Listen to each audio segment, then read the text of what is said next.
ipagbigay alam sa inyo ang aming pakiusap.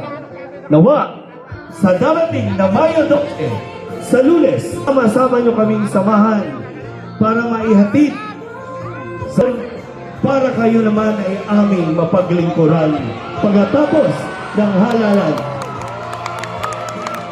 Ang tanging lingkod bayan na hindi nagtago sa taong bayan ay ang baranggayan. Ang tanging lingkod bayan na gumagastos ng galing sa sariling bulsa, kundi ang galing sa baranggayan. Kaya panahon naman para magkaroon tayo ng isang mabuting magulang mula sa hanay ng baranggayan. Hindi ako tumakbo para suportahan ang kahit na sinong kandidato.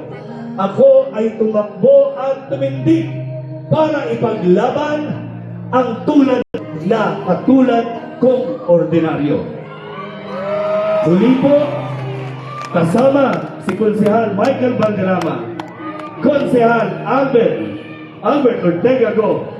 Ako po, si Nino Magno, number 2 sa balota, maglilingkod para sa karangalan ng Diyos at bayan. Salamat po!